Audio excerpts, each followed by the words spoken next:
Senang sekali saya Dwi bisa kembali hadir di podcast KPP Pratama Curup dalam segmen Ojak, Obrolan obrolan pajak. pajak. Pada podcast hari ini saya ditemani oleh narasumber kita yang luar biasa yaitu Bapak Bakdi, selaku Kepala Subbagian Umum dan Kepatuhan Internal. Selamat datang Pak Bakdi, bagaimana kabarnya hari ini? Alhamdulillah baik Dwi. Alhamdulillah, semoga kawan pajak semua yang di rumah juga dalam keadaan baik ya. Nah, Pak Bakdi, apakah sudah siap dalam menyampaikan materi pada hari ini? Insya Allah siap dah. Oke, jadi Pak, dalam episode kali ini kita mau membahas materi apa nih Pak? Tagline-nya apa kemarin yang disampaikan surat tagihan pajak ya? Iya, iya. Jadi kawan pajak kita hari ini akan membahas terkait STP ya. Jadi kita temanya hari ini adalah kupas tuntas tentang STP, yaitu surat tagihan pajak, ya kan Pak? Iya, iya. Nah, kayaknya menarik banget nih ya Pak. Jadi buat kawan pajak wajib banget disimak ya. Nah, supaya nggak kelamaan Pak, biar kawan pajak juga nggak penasaran, mending kita langsung aja bahas ke materinya ya Pak. Oke. Oke. Jadi Pak, menurut Bapak SPT itu menurut undang-undang itu seperti apa Pak? Menurut undang-undang? Kalau surat tagihan pajak ya, Surat tagihan pajak. surat tagihan pajak. Sebelum aku jawab, boleh flashback dulu nggak nih? Boleh banget Boleh Bapak. ya? Boleh banget. Aku cerita dulu ketika kita ada perubahan undang-undang. Pertama kali perubahan sistem dari official ke self assessment. Mengapa harus cerita yang dulu? Karena memang mengapa kok ada STP? Nah kan gitu kan? Iya Pak. Kita ngomong ibaratnya awal mulanya kok ada STP.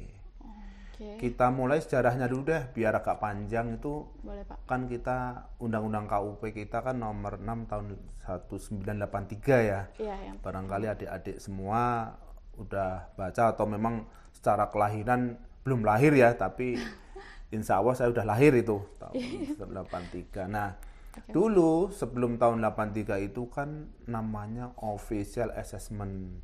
Nah, official assessment itu pertama itu kan kita kenalnya kalau WP sekarang kan disuruhnya itu ngitung sendiri, ya kan, store sendiri, lapor sendiri. Kalau dulu enggak. Oh, dulu jadi nggak self assessment kayak sekarang ya Pak ya? Enggak, ya. Jadi kalau dulu itu gini, Wi.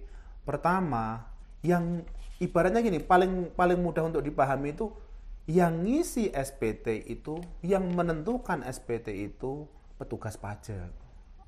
Jadi yang menentukan berapa pajak yang akan dibayar oleh wajib pajak itu Fiskes.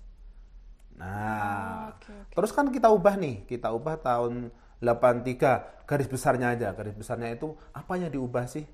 Nah, apa tuh Pak? Pertama ya untuk tanggung jawab. Jadi masyarakat wajib pajak diberikan tanggung jawab untuk berperan serta dalam apa? Pengumpulan pajak untuk pembangunan ya, untuk pengeluaran negara itu pertama. Kalau berarti posisinya apa? Wajib pajak berperan aktif. Oke. Kedua itu tadi. Berarti ketika dikasih peran aktif, berarti tanggung jawab berubah. Dulunya itu Fiskes menetapkan ngitung. Sekarang wajib pajak sendiri yang ngitung. Jadi apa? Tanggung jawabnya di wajib pajak. Kalau dulu di Fiskes tanggung jawab itu. Lama itu di Fiskes tanggung jawabnya di pemeriksa pajak, di petugas pajak lah ya, di situ. Nah, yang terakhir apa? Dengan adanya peran serta tanggung jawab, maka wajib pajak mulailah untuk mengisi ya, mengisi SPT. Oh enggak, ngitung dulu deh, ngitung dulu, store dulu, lapor. Nah, oke. Ketika udah ada amanah untuk dia itu ngitung, untuk store, untuk lapor, mulailah apa? Penyampaian SPT oleh wajib pajak. Ini ya, ini awalnya mengapa nanti kok ada STP, ada SKP ya? Itu ketika perubahan dari official assessment ke self assessment. Oke, siapa? Jadi posisi awalnya tadi ketika nanti ada self assessment, harus ada apa? Tertib administrasi dong. Iya kan? Iya, betul banget, Pak. SPT harus disampaikan. Nah, kalau undang-undang yang 83 itu patokan mengapa kok di STP? Nah, itu pasti apa? Sama. Sampai dengan undang terakhir, undang-undang HPP itu yang tahun 2021 nomor 7 ya. Itu posisinya kalau dulu langsung disebut nih untuk kedisiplinan wajib pajak. Tapi kalau sekarang untuk memastikan apa? Pemenuhan kewajiban penyampaian SPT. Nah, itu kan awal mula STP terkait apa? Terkait SPT penyampaiannya ya, pasal 3, terus nanti pasal 7. Nah, itu posisinya. STP selain yang clerical juga nanti untuk menagih apa? Menagih pajak itu sendiri. Ini oke ya. Jadi memang pokoknya kita mulai dari awal basic dulu. Perubahan sistem pajaknya, timbul kewajiban penyampaian SPT, nanti diikuti kewajiban lainnya ya. Ya. Jadi posisinya pertama kalau kita misalkan kita bagi kewajiban wajib pajak mana aja yang nanti kena STP misalkan. Itu mulai dari awal kita bagi kalau di pengertian kan untuk menagih pajak dan untuk menagih sanksi administrasi. STP kan gitu ya. Iya, Pak. Biar patokan awalnya sistem, terus nanti memastikan sistem berjalan dengan adanya sanksi. Mengapa? Kayak kasih contoh gini yang paling gampang deh. Paling gampang kalau kita di Curup kebetulan lampu merahnya sedikit ya. Iya. Kalau di Jakarta kan banyak tuh, buat contoh gampang. Banyak banget, Pak. Ketika nanti lampu merah kamu harus berhenti. Ada belok kanan, kamu ke kanan. Sama, dikasih kayak gitu. Kalau dilanggar kan ada tilang nih. Sama, prinsip formalnya STP sama tilangnya Pak Polisi sama, memastikan tertib, teratur, angka maupun waktunya nanti dipenuhi kan gitu kan. Ada kan kalau di Jakarta itu kalau Jakarta ya nggak apa-apa ya, ngomong Jakarta sedikit. Iya, nggak apa-apa, Pak. Ketika pagi arah satu jalur kan nggak boleh bolak-balik, nggak boleh. Nah sama SPT itu juga gitu. Nanti jalurnya ke sana, bayarnya sekian, waktunya sekian, itu udah ditentukan di situ. Ini gambaran umum dulu ya. Pak. Itu gambaran umum SPT dari sistem. Terus kita maunya keteraturan, terus adanya nanti kewajiban, adanya sanksi yang mengikuti kalau dia tidak penuhi kewajiban posisinya, kewajiban untuk yang formal tidak dipenuhi wajib pajak, STP kita keluarkan. Tuh, itu untuk. Jadi bisa dibilang surat tagihan pajak ini sebagai rambu-rambunya ya Pak ya buat wajib pajak. Iya, pengertian gitu mudahnya demikian. Jadi biar nggak membayangkan apa sih bentuknya. Enggak, jadi logika awalnya memang STP itu patokan rambu-rambu biar sistem administrasi kita berjalan dengan baik atau lancar. Demikian, Dwi ya. Oke Pak. Sangat panjang banget berarti nih Pak ya, dari proses perpajakan itu sendiri dari tahun 1983 ya Pak tadi. Oke, kalau gitu Pak, yang menjadi dasar diterbitkannya surat tagihan pajak tuh biasanya apa sih Pak? Apa karena WP kurang bayar kah? Nggak lapor SPT kayak yang seperti tadi Bapak bilang. Terus ada lagi nggak Pak? Jadi gini, secara singkat kita kan posisinya, kapan sih kita teman-teman Fiskes, teman-teman petugas pajak atau selaku wakil dari DJP, Direktur Jenderal Pajak menerbitkan STP. Nah, ini gampangnya kita bagi dulu aja, jangan langsung ini enggak. Yang kita posisinya apa? Ketika adanya posisinya itu kewajiban formal menyampaikan SPT ya. Terus bayar tepat waktu. Itu kan kaitannya apa? Pengenaan sanksi ya. Nah, jadi pertama itu ketika ada kewajiban formal dan dilanggar berarti apa? Nanti kita terbitkan STP. Kan gitu kan gampangnya ya. Iya, betul, Pak. Gampangnya posisinya apa? Berarti nanti kalau ada sanksi baik itu denda ataupun administrasi bunga itu oh wajib pajak nggak memenuhi ini nyampein SPT, oh ya udah nanti kita kita keluarkan STP. Itu alasan pertama.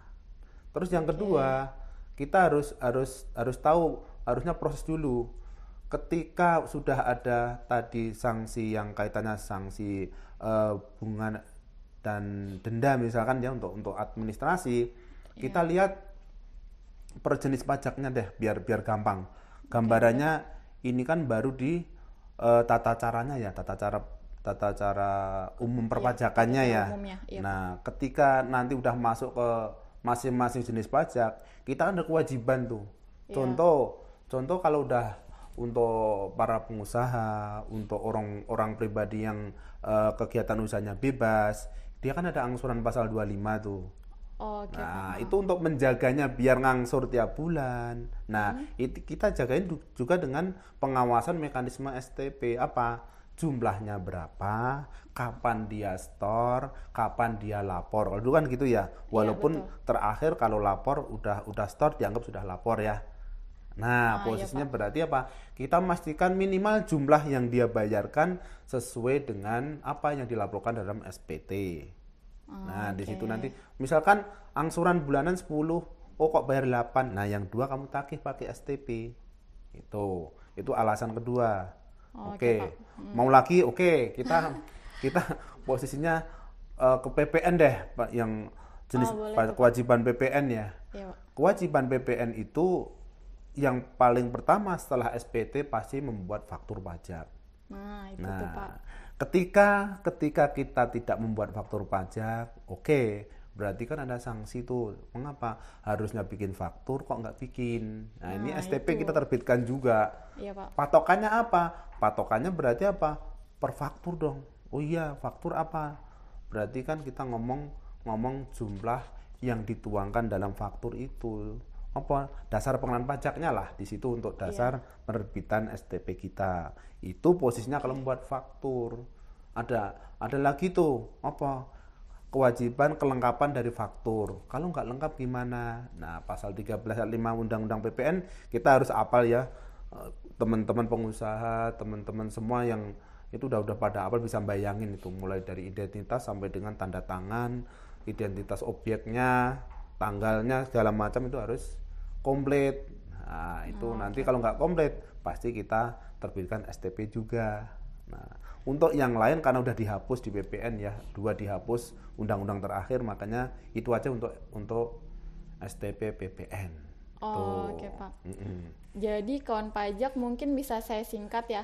Jadi untuk dasar diterbitkannya STP ini kalau misalnya kita kayak tadi Pak Bak dibilang ada telat lapor SPT tahunan, kurang bayar, terus kita kena sanksi administrasi berupa denda atau bunga, kayak gitu ya, dan lain-lain pokoknya. Nah, Pak, tadi Bapak kan singgung terkait jenis pajak ya, Pak.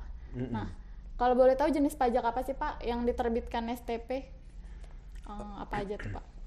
Hampir semua. Kalau posisinya kan setiap jenis pajak juga ada kewajiban untuk menyampaikan SPT. Kalau ada DPP atau ada objeknya juga harus melakukan pembayaran. Jadi mau dia pasal 25 udah jelas tadi ya. Pasal 21 demikian, pasal 23, pasal 4 ayat 2 PPh. Kalau ada objek, kita posisinya harus bikin, wajib pajak harus bikin SPT, harus membayar, harus lapor, itu kan udah normal ya. Jadi kewajibannya itu kaitannya dengan sanksi. Nah, nanti kalau lebih apa? Ketika ini kan ngomongnya baru di SPT. Nah, kalau pertanyaan misalnya gini, STP lain-lain tadi kan Mbak Dwi bilang lain-lain. Nah, lain-lain boleh kita bahas sedikit ya. Boleh, Pak. Yang lain-lain. Misalkan apa? Ini SPT tahunan, cash flow perusahaan kurang atau apa? Duit di cashnya para pengusaha kurang nih. Oh, bisa kok. Nanti mengajukan penundaan atau angsuran. Nah, berarti apa? Nanti KPP itu menyetujui angsurannya itu seberapa sih? Nah, itu menentukan pajaknya yang diangsur berapa. Ketika sudah ada angka terakhir pajak terutang dari para pengusaha, dari wajib pajak, itu kita bisa posisinya untuk kita setujui rancangan yang dibuat wajib pajak. Saya mau ngangsur sekian, monggo silahkan. Tapi itu tadi nanti kita terbitkan STP karena apa? Posisinya telah melewati batas waktu bayar yang seharusnya, makanya nanti STP kita terbitkan untuk pengangsuran dan penundaan. Itu ngomong SPT. Nanti kalau upaya hukum ada lagi ini yang lain-lain ya. Misalkan contohnya apa? Oh nanti ini melakukan keberatan. Oke, keberatan wajib pajak, keberatan atas pajak yang ditetapkan di SKP. Ternyata wajib pajak kalah nih. Kalau dulu 50% nanti kita STP, karena apa? Dia kalah. Sekarang udah diturunin menjadi 30%. Oke, nanti lagi upaya hukum lagi, banding ke pengadilan. Kalau WP-nya kalah dulu 100%, sekarang menjadi 60%. Itu tarifnya kayak gitu STP-nya. Jadi setiap mata rantai kegiatan di DJP itu memang ada posisinya STP yang secara undang-undang memang bisa dapat diterbitkan oleh DJP. Itu. Oke, jadi semua semua yang terkait dengan ada objeknya dan pokoknya itu ada STP-nya ya, kawan pajak. Jadi dari mulai PPH, terus PPN sama PBB juga pasti ada STP-nya ya Pak ya? Ada, agak khusus kalau PBB. Kalau PBB kayak kita bahas lain waktu nih Pak, soalnya terlalu banyak kayaknya. Yeah. Nah, terus Pak, biasanya Fiskus itu menyampaikan surat tagihan pajak ini melalui apa Pak?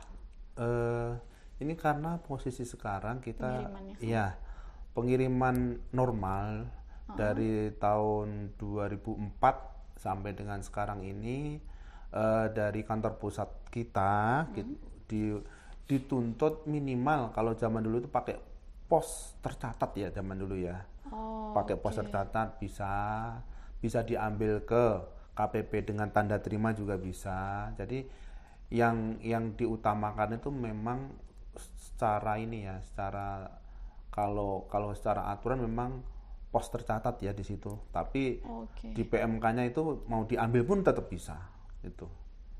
Nanti kalau udah kita mau berkembang teknologinya, insya Allah nanti salurannya banyak banget ya, nanti online bisa. Kalau sampai dengan saat ini kita pengiriman sistem online belum nyampe, karena tetap konsepnya pengiriman lewat, kalau nggak jasa kurir, jasa pos, kalau nggak diambil sendiri itu masih manual lah hitungannya ya, masih kita ngirimnya. Jadi bisa juga WP-nya datang ke sini ya Pak, ketemu bisa jadi AR-nya gitu ya Pak secara langsung. Iya, nanti di kita antar, memang kita harus ada buku penjagaan ya untuk penyampaian bahwa memang kita harus care menjamin bahwa produk itu sampai ke wajib pajak melalui kuasanya itu. Oke Pak. Nah Pak, mungkin kawan pajak banyak nih Pak yang masih bingung kalau misalnya menerima SPT, misalnya dia kedapatan pos, terus ternyata dapat STP, surat tagihan pajak, apa yang harus WP lakukan Pak? Kan surat dari pajak itu pasti pada kaget semua nih, wah kok dapat STP, kan gitu kan. Jadi kalau posisinya teman-teman pajak semua ya, para wajib pajak yang terhormat, kalaupun misalkan ada STP, kita bingung nih. Biasanya kan langsung ini ada AR kok boleh. Jadi nanti posisinya bisa dijelasin sama AR ataupun petugas. Misalkan STP terkait dengan penagihan, nanti di petugas penagihan. Iya, kalau posisinya nanti ada dari tentuan pemeriksaan, nanti ke seksi pemeriksaan konfirmasi itu diperbolehkan. Jadi posisinya setiap produk itu kalau nggak jelas, kita jelaskan dulu. Mengapa kok diterbitkan STP? Nah, itu harus semacam ada ini ya, pertemuan dengan wajib pajak, dengan teman-teman semua, itu menjelaskan dasarnya penerbitan kayak apa. Apakah ada terlambat bayar, terlambat lapor, atau kurang setoran tahun berjalan, atau faktur nggak dibuat. Itu harus minimal didiskusikan antara petugas pajak yang menerbitkan dengan wajib pajak yang butuh informasi, kok saya di STP sih, apa sebabnya. Nah itu nanti ada tim dari KPP Pratama Curup untuk menjelaskan dasar penerbitan STP tersebut. Demikian. Nah, kawan pajak, jadi nggak usah bingung lagi ya kalau misalnya dapat STP, bisa langsung datang aja ke KPP terdekat atau KPP yang asalnya gitu. Terus Pak, kadang ada nih Pak yang misalnya WP nih benar-benar nggak tahu nih, clueless gitu. Terus mereka tidak membayarkan STP-nya. Itu gimana tuh Pak jika WP tidak membayarkan STP-nya? Posisinya ketika kita selaku Fiskes itu kan kita diwajibkan menurut pendapat kita itu untuk memberikan semacam informasi kepada seluruh wajib pajak, walaupun dalam undang-undang ketika diundangkan semua wajib pajak dianggap tahu, tapi ya jangan kita harus tetap penyuluhan kita galakkan, ya kan? Iya, benar, Pak. Kita pakai media sosial, kita galakkan juga ya, pertemuan langsung dengan misalkan dengan para pengusaha, dengan para pekerja, itu perlu. Mengapa? Sebelum STP terbit minimal ini teman-teman semua wajib pajak semua, terutama yang baru ya. Kalau yang lama pasti udah hafal ya. Ini yang masalah yang baru nih. Iya, Pak. Bikin NPWP, udah berpenghasilan cukup. Nah, ini kan ada kewajiban. Nah, ini kita ingatkan dulu ke wajib pajak. Oh, nanti kalau udah wajib pajak itu posisinya apa sih? Posisinya ada kewajiban dong menyampaikan ini. Kalau ada yang kurang bayar yang dibayar, kan gitu kan. Itu harus kita sampaikan dulu. Kalau misalkan saluran apa, kan kita Curup ini kan, KPP Curup itu kan banyak inovasi ya. Untuk berkontak, mau WA, mau pakai Twitter, mau pakai apa, insya Allah bisa itu. Nanti kalau ada hal-hal yang ingin dikonfirmasikan masalah STP itu bisa nanti, pokoknya lewat media sosial itu bisa, demikian. Nah, itu dia kawan pajak. Jadi bagi kalian yang bingung kalau dapat STP, bisa kontak ke sosial media kami, atau kalau punya nomor AR-nya juga bisa ya Pak? Bisa. Langsung konfirmasi langsung bisa. Nah, konfirmasi langsung ke AR-nya. Terus Pak, kemudian mungkin materi kita cukup dulu sampai di sini tentang kupas tuntas tentang STP. Yeah. Terima kasih banyak Pak sudah memberikan materi terkait STP dengan lengkap. Saya juga belajar banyak jadinya dari Bapak nih. Sama-sama. Mudah-mudahan kawan pajak yang di rumah juga bisa mengambil manfaat ya dari podcast kita hari ini. Terima kasih kepada Pak Bakdi udah memberikan materi, terus juga terima kasih juga kepada kawan pajak yang udah menonton sampai dengan habis. Saya ingatkan juga buat kawan pajak untuk nggak lupa memfollow sosial media kita di Twitter, Instagram, dan YouTube kita dengan nama akun Pajak Curup. Terus juga Facebook kita di KPP Pratama Curup. Jangan lupa like dan share video ini. Saya Dwi selaku podcaster pamit undur diri, dan juga bersama Pak Bakdi pamit undur diri. Sampai jumpa di podcast selanjutnya. Ngobrolnya yang panjang, ayo.